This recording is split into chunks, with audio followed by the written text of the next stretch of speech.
ಅರ್ಧ ದಿನ ಪೂರ್ಣವಾಗುವ ಮೊದಲೇ ಅರ್ಧ ಸುಮೇರು ನಮ್ಮ ಚೀಲದಲ್ಲಿ ಬಂದಿಯಾಗಿದೆ.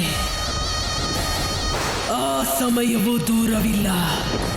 ಆ ಹಾರಾಡುವ ವಾನರ ನಮ್ಮ ಅಧೀನದಲ್ಲಿ ಬರುವುದು. ಒಂದು ಬಾರಿ ನಮ್ಮ ಕೈಗೆ ಸಿಕ್ಕರೆ ಆಗ ಆಗುತ್ತದೆ ಸುಮೇರುವಿನಲ್ಲಿ ಹಾಹಾಕಾರ. ಆಗಲೇ ಆಗುತ್ತದೆ ಮಾಯಾವಿ ವಾನರನ ಶಿಕಾರಿ.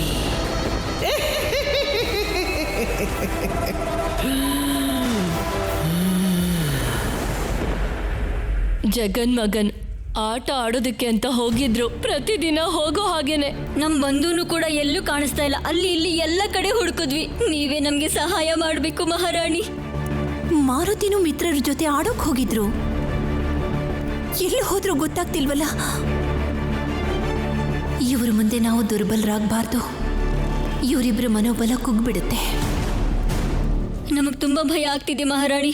ಏನಾದ್ರೂ ಹೆಚ್ಚು ಕಡಿಮೆ ಆಗಿದ್ರೆ? ಚಿಂತೆ ಮಾಡಬೇಡಿ, ನಾವು ಅವ್ರನ್ನ ಹುಡುಕಿಸ್ತೀವಿ.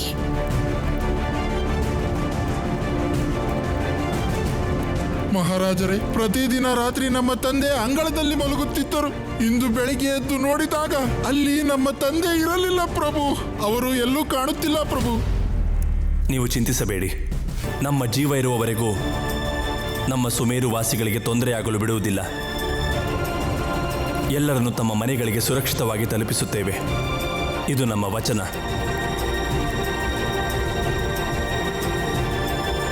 ಮಹಾರಾಜರೇ, ನಮಗೆ ನಿಮ್ಮ ಮಾತಿನ ಮೇಲೆ ಪೂರ್ಣ ವಿಶ್ವಾಸವಿದೆ. ನೀವೇ ನಮ್ಮ ರಕ್ಷಕರು. ಈಗ ನೀವೆಲ್ಲ ನಿಮ್ಮ ಮನೆಗಳಿಗೆ ಸುರಕ್ಷಿತವಾಗಿ ಹೋಗಿ.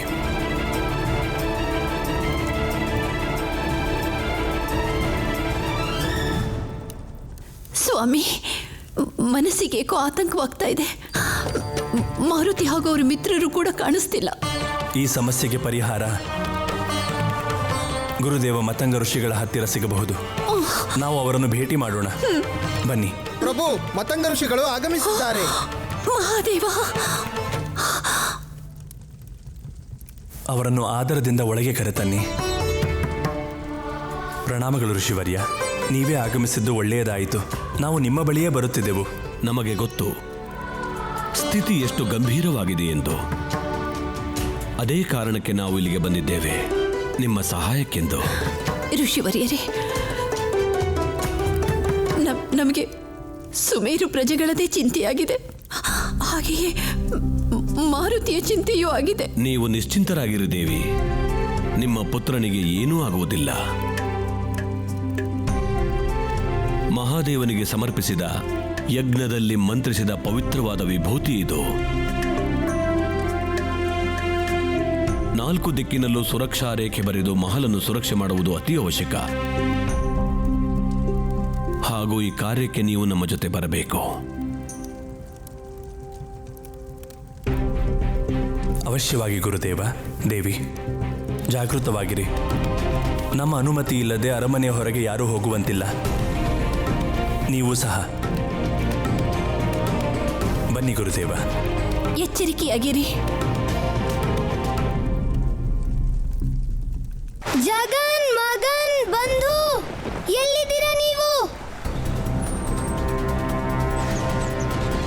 ಜಗನ್ ಮಗನ್ ಬಂಧು, ಆವಾಗ್ಲಿಂದ ಹುಡುಕ್ತಾ ಇದ್ದೀವಿ. ಅಂದ್ರೆ ಜಗನ್ ಮಗನ್ ಬಂಧು ಏನಾದ್ರೂ ಅರಮನೆಗೆ ಹೋಗ್ಬಿಟ್ರಾ? ಈಗ್ಲೇ ಹೋಗಿ ನೋಡ್ಬೇಕು. ವಿಭೂತಿಯನ್ನು ಇಲ್ಲಿಂದ ಅಲ್ಲಿಯವರೆಗೂ ಹಾಕಿ.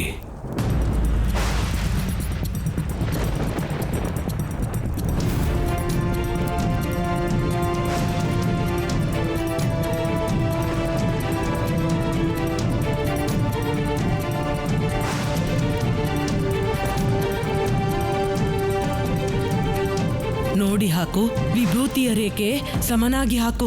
ಯಾವ ಸ್ಥಳನೂ ಖಾಲಿ ಬಿಡೋ ಹಾಗಿಲ್ಲ. ಸುಮೇರುವಿನ ನಿವಾಸಿಗಳು ಅದೃಶ್ಯವಾಗುತ್ತಿರುವುದರ ಹಿಂದೆ ಯಾವುದೋ ಅಸುರ ಶಕ್ತಿ ಅಥವಾ ಅಪವಿತ್ರ ಶಕ್ತಿ ಅರಮನೆಯ ಒಳಗೆ ಪ್ರವೇಶ ಮಾಡಲು ಪ್ರಯತ್ನಿಸಿದರೆ ಮಹಾದೇವನ ಈ ವಿಭೂತಿ ಅದನ್ನು ಒಳಗೆ ಬರಲು ಬಿಡುವುದಿಲ್ಲ. ನೀವು ಮಾಡಬೇಕಾಗಿರುವುದು ಇಷ್ಟೇ ಮಹಾರಾಜ. ಈ ವಿಭೂತಿ ಯಥಾವತ್ತಾಗಿರಬೇಕು. ಇದನ್ನು ಯಾರೂ ಅಳಿಸಬಾರದು. ಎಲ್ಲರಿಗೂ ಸೂಚನೆ ನೀಡಲಾಗಿದೆ ಗುರುದೇವ.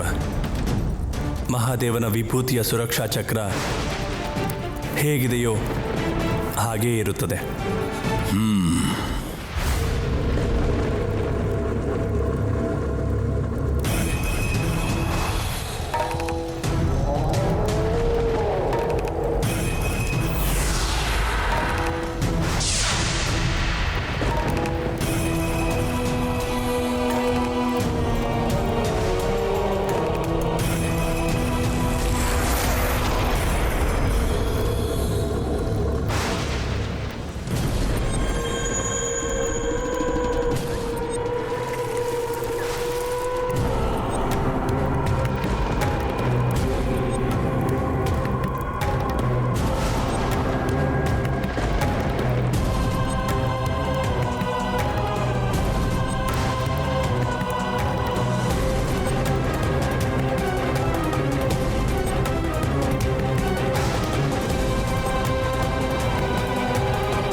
ವಿಭೂತಿ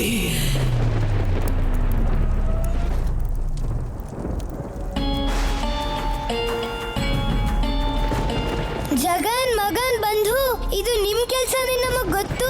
ಬಚ್ಚಿಟ್ಕೊಂಡು ನಮ್ಮನ್ನ ಹೆದರ್ಸೋಕ್ ನೋಡ್ತಾ ಇದ್ದೀರಾ ಅಲ್ವಾ?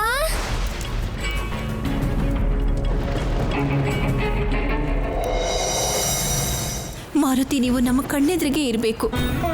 ಮಾರುತಿ, ನೀವು ನಮ್ಮ ಅನುಮತಿ ಇಲ್ಲದೆ ಹೊರಗಡೆ ಎಲ್ಲೂ ಹೋಗಬಾರ್ದು. ಯಾಕಮ್ಮ, ಏನಾಯ್ತು? ಅದು ಮಾರುತಿ, ಸುಮೇರುವಿಗೆ ದೊಡ್ಡ ಸಂಕಟ ಎದುರಾಗಿದೆ. ಎಂತ ಸಂಕಟ ಅಮ್ಮ? ಅದೇನು ಅಂತ ಗೊತ್ತಾಗ್ತಾನೆ ಇಲ್ಲ. ಇದ್ದಕ್ಕಿದ್ದ ಹಾಗೆ ನಗರವಾಸಿಗಳೆಲ್ಲ ಕಾಣೆ ಆಗ್ತಾ ಇದ್ದಾರೆ. ಏನು?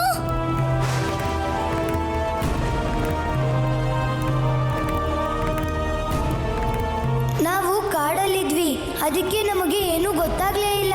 ಆದ್ರೆ ಇಲ್ಲಿ ಇಷ್ಟು ದೊಡ್ಡ ಘಟನೆ ಆಗಿದೆ. ಅಲ್ಲಿ ಜಗನ್ ಮಗನ್ ಬಂಧು ಕೂಡ ಸಿಗ್ಲಿಲ್ಲ. ಅವ್ರಿಗೇನಾದ್ರೂ ಅಮ್ಮ, ಅಂದ್ರೆ ನಮ್ಮ ಮಿತ್ರರು ಕೂಡ ಸಂಕಟದಲ್ಲಿದ್ದಾರೆ. ನೀವೇನು ಚಿಂತೆ ಮಾಡಬೇಡಿ. ನಿಮ್ಮ ಪಿತಾಶ್ರೀಯವರು ಸ್ವಯಂ ಹೋಗಿದ್ದಾರೆ ಎಲ್ಲರನ್ನು ರಕ್ಷಣೆ ಮಾಡೋದಕ್ಕೆ. ಅವರು ಎಲ್ಲ ಸುಮೇರು ವಾಸಿಗಳನ್ನ ಹುಡುಕಿ ಕರ್ಕೊಂಡು ಬರ್ತಾರೆ. ಆದ್ರೆ ಅಮ್ಮ, ನಾವು ಸಹ ಹೋಗ್ಬೇಕಲ್ವಾ? ನಮ್ಮ ಮಿತ್ರರ ರಕ್ಷಣೆ ಮಾಡೋಕೆ ಅವ್ರ ಪ್ರಾಣ ಸಂಕಟದಲ್ಲಿರಬಹುದು. ನಾವ್ ಈಗ್ಲೇ ಬರ್ತೀವಿ. ಬೇಡ ಮಾರುತಿ, ನಿಮ್ಮ ತಂದೆಯವರು ನನಗೆ ಅಪ್ಪಣೆ ಕೊಟ್ಟಿದ್ದಾರೆ ಯಾರು ಹೊರಗಡೆ ಹೋಗಬಾರ್ದು ಅಂತ. ನೀವು ಕೂಡ ಹೋಗಬಾರ್ದು. ಆದ್ರೆ ಅಮ್ಮ, ಅಲ್ಲಿ ನಮ್ಮ ಮಿತ್ರರು ಸಂಕಟದಲ್ಲಿ ಸಿಲುಕಿದ್ರೆ ನಮ್ಮಿಂದ ಇಲ್ಲಿ ಸುಮ್ಮನೆ ಕೂರಕ್ಕಾಗೋದಿಲ್ಲ. ಮಾರುತಿ, ನಿಮ್ಮ ಸ್ನೇಹಿತರು ಸಂಕಟದಲ್ಲಿರೋದನ್ನ ನೀವು ನೋಡೋಕೆ ಇಷ್ಟಪಡಲ್ಲ ಅಲ್ಲ? ಹಾಗೇನೆ ನೀವು ಸಂಕಟದಲ್ಲಿ ಸಿಕ್ಕಾಕೊಳ್ಳೋದನ್ನ ನಮ್ಮಿಂದ ನೋಡೋಕ್ಕಾಗೋಲ್ಲ. ನೀವೆಲ್ಲೂ ಹೊರಗಡೆ ಹೋಗಬಾರದು. ಸರ್ವಪ್ರಥಮ ಪರರ ಹಿತ, ಅಂತಿಮವಾಗಿ ನಮ್ಮ ಹಿತ. ನೀವೇ ನಮ್ಗೆ ಹೇಳ್ಕೊಟ್ಟಿದ್ದಲ್ವಾ ಅಮ್ಮ?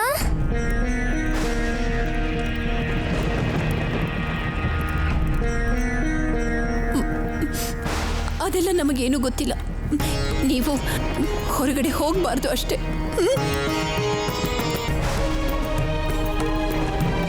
ಇದಂತೂ ಸರಿ ಅಲ್ಲ ಅಮ್ಮ. ನಾವು ನಮ್ಮ ಮಿತ್ರರನ್ನ ಮಾರುತಿ, ಸೈನಿಕರಿಂದನೇ ಅವರನ್ನ ಹುಡುಕೋಕ್ಕಾಗ್ಲಿಲ್ಲ ಅಂದಮೇಲೆ ನೀವೇನು?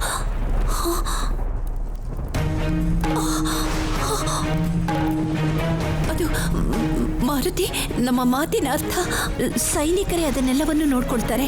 ನೀವೇನು ಚಿಂತೆ ಮಾಡಬೇಡಿ. ನೋಡಿ, ನಿಮ್ಮ ಮಿತ್ರರೆಲ್ಲ ಸುರಕ್ಷಿತವಾಗೇ ಇರ್ತಾರೆ. ಕ್ಷಮಿಸಿ ಅಮ್ಮ, ನೀವು ನಮ್ಗೆ ಯಾವುದೇ ದಂಡನೆ ಬೇಕಾದ್ರೂ ನೀಡಬಹುದು. ಆದ್ರೆ ನಾವು ಹೋಗ್ಲೇಬೇಕು.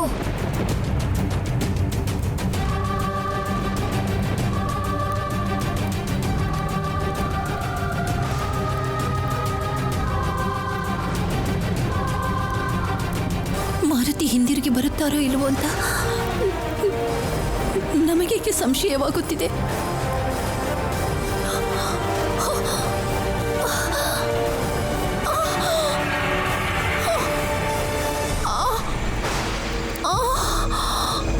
ಮಾರುತಿ, ಮಹಾರಾಣಿ,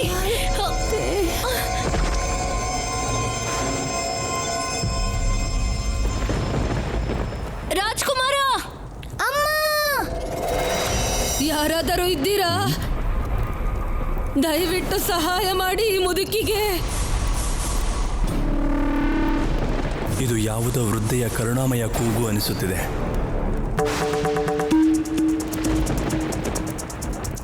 ಯಾರಿದ್ದೀರಿ?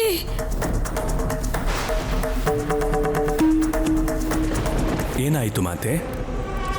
ನಮ್ಮಿಂದ ಏನಾಗಬೇಕು ನಿಮಗೆ? ನೀವು ನಮ್ಮನ್ನು ಮಾತೆ ಎಂದು ಸಂಬೋಧಿಸಿದ್ದೀರಿ. ಆದರೆ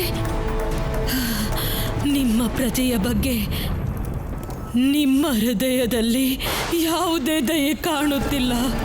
ಹೀಗೇಕೆ ಹೇಳುತ್ತಿರುವಿರಿ ಮಾತೆ? ಇಂದು ನಾನು ನನ್ನ ಪರಿವಾರದ ಸದಸ್ಯರನ್ನು ಕಳೆದುಕೊಂಡಿದ್ದೇನೆ. ಈಗ ಯಾರು ನನ್ನನ್ನು ನೋಡಿಕೊಳ್ಳುತ್ತಾರೆ? ನೀವು ನಮ್ಮ ಮಾತೆಯ ಸಮಾನರು. ಇಂದಿನಿಂದ ಕೇಸರಿ ಅರಮನೆ ನಿಮ್ಮ ನಿವಾಸ ಸ್ಥಾನ. ಹೇ ರಾಜ, ನೀನು ಕಠಿಣ ಹೃದಯದವನು. ನನಗೆ ಸಹಾಯ ಮಾಡುವ ಅಭಿನಯ ಮಾಡುತ್ತಿಲ್ಲ ತಾನೆ? ನೀವು ಹೀಗೇಕೆ ಹೇಳುತ್ತಿರುವಿರಿ? ನಾವು ಖಂಡಿತವಾಗಿಯೂ ನಿಮಗೆ ಸಹಾಯ ಮಾಡುತ್ತೇವೆ. ಹಾಗಿದ್ದರೆ ನಿಮಗೆ ಕಾಡುತ್ತಿಲ್ಲವೇ? ಈ ವೃದ್ಧ ಮಾತೆ ಸರಿಯಾಗಿ ನಡೆಯಲಾಗುವುದಿಲ್ಲ. ಕೊಡಿ, ನಿಮ್ಮ ಕೈಯನ್ನು ಕೊಡಿ, ಹಾಗೂ ನಮ್ಮನ್ನು ಮಹಲಿನ ಒಳಗೆ ಕರೆದುಕೊಂಡು ಹೋಗಿ. ನಾವು ಹೆಚ್ಚು ಹೊತ್ತು ನಿಲ್ಲಲಾಗುವುದಿಲ್ಲ.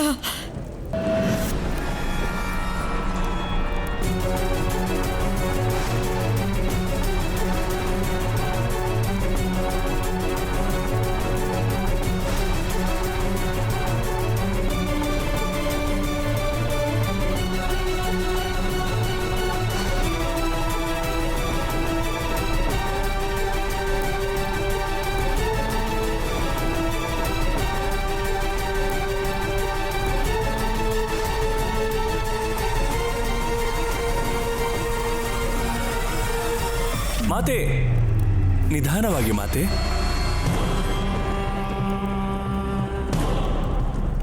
ಬನ್ನಿ ಮಾತೆ, ಬನ್ನಿ. ನಿಧಾನ.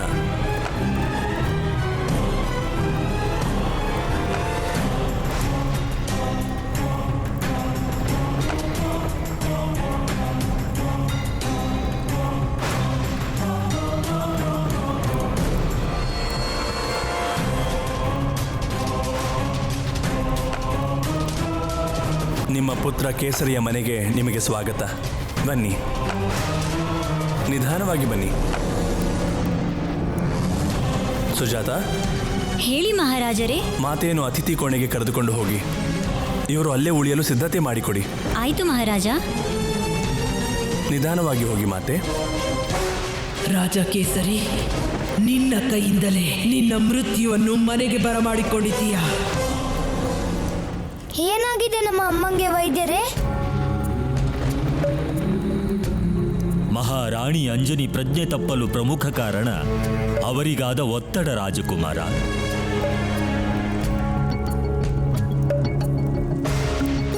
ಮಾರುತಿ, ಸೈನಿಕರಿಂದನೇ ಅವರನ್ನ ಹುಡುಕೋಕ್ಕಾಗ್ಲಿಲ್ಲ ಅಂದ್ಮೇಲೆ ನೀವೇ. ಕ್ಷಮಿಸಿ ಅಮ್ಮ, ನಾವೀಗ ಹೋಗ್ಲೇಬೇಕು.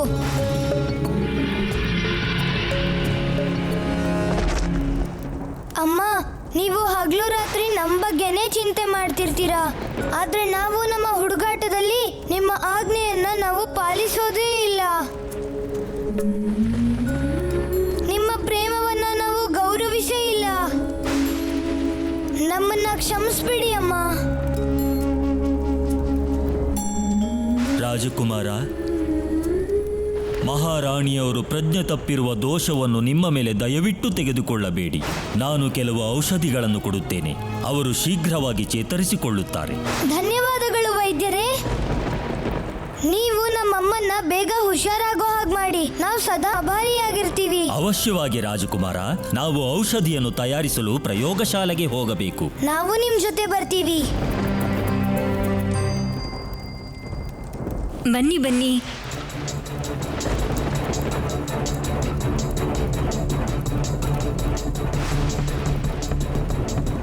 ಮಹಾರಾಜ, ಕೇಸರಿಯ ಅರಮನೆ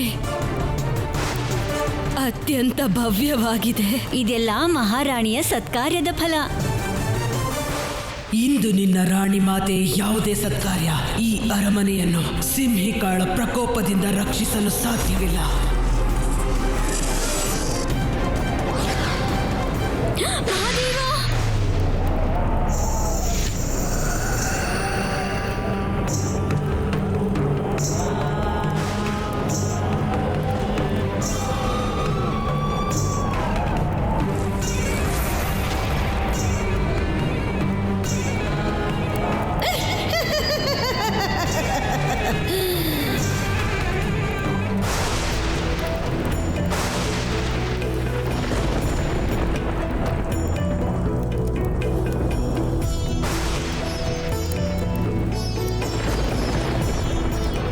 ತೆಗೆದುಕೊಳ್ಳಿ ಮಾರುತಿ. ಮಹಾರಾಣಿಗೆ ಪ್ರಜ್ಞೆ ಬಂದ ನಂತರ ಈ ಔಷಧಿಯನ್ನು ಅವರಿಗೆ ಕೊಡಿ. ಇನ್ನೊಂದು ವಿಷಯ, ಯಾವಾಗಲೂ ಮಹಾರಾಣಿಯವರು ಆನಂದವಾಗಿರುವಂತೆ ನೋಡಿಕೊಳ್ಳಿ. ಒಂಟಿಯಾಗಿ ಬಿಡಬೇಡಿ. ಆದಷ್ಟು ಬೇಗ ಚೇತರಿಸಿಕೊಳ್ಳುತ್ತಾರೆ. ಸರಿ ವೈದ್ಯರೇ. ನಾವು ಮತ್ತಷ್ಟು ಔಷಧಿ ತಯಾರಿಸಬೇಕು. ನೀವು ಹೊರಡಿ. ಧನ್ಯವಾದಗಳು.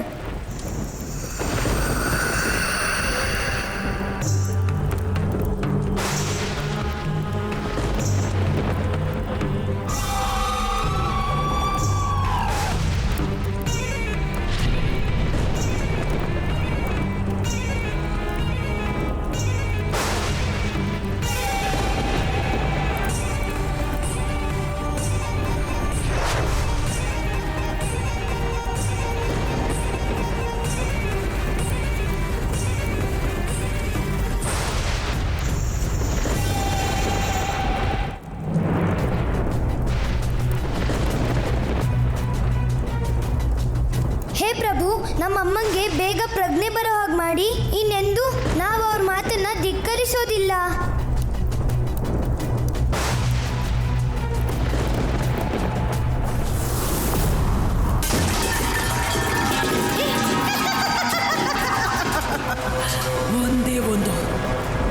ಒಂದೇ ಒಂದು ಜೀವಿ ಸಹ ಉಳಿಯುವುದಿಲ್ಲ ಈ ಕೇಸರಿ ಮಹಲಿನಲ್ಲಿ.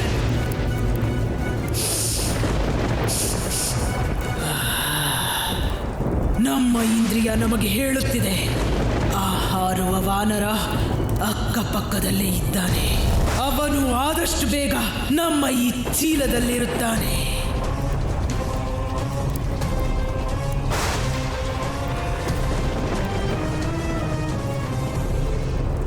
ಅಮ್ಮನ್ನ ಖುಷಿಯಾಗಿ ಇಟ್ಕೋಬೇಕು, ಒಂಟಿಯಾಗಿ ಬಿಡಬಾರ್ದು. ಅಮ್ಮಂಗೆ ಹೂವಿನ ಸುಗಂಧ ತುಂಬಾನೇ ಇಷ್ಟ.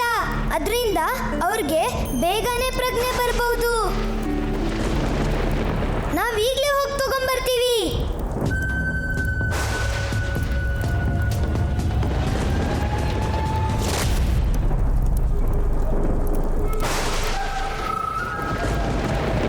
ರಾಕ್ಷಸಿ,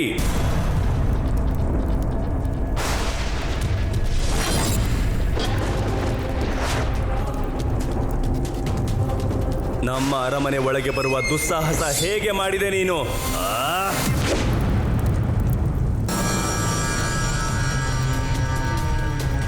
ನೀನೇ ತಾನೇ ನಮ್ಮ ಸುಮೇರುವಿನಲ್ಲಿ ಹಾಹಾಕಾರ ಎಬ್ಬಿಸಿರುವುದು. ಈಗ ನೀನೇ ನೋಡು ಹೇಗೆ ನಿನ್ನನ್ನು ದಂಡಿಸುತ್ತೇನೆಂದು.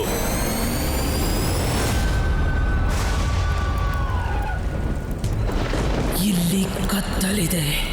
ನಾವು ಮಹಾರಾಜ ಕೇಸರಿಯ ಛಾಯೆಯನ್ನು ಹಿಡಿಯಲು ಅವನನ್ನು ಬೆಳಕಿಗೆ ಕರೆದೊಯ್ಯಬೇಕು.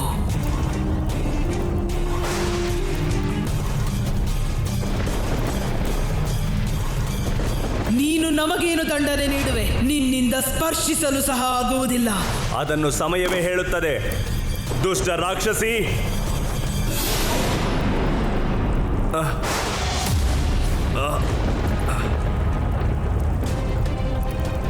ಬಿಡು ನಮ್ಮನ್ನ. ಇದೇನಾಗ್ತಿದೆ ನಮಗೆ? ಬಿಡು, ಬಿಡು ನಮ್ಮನ್ನ.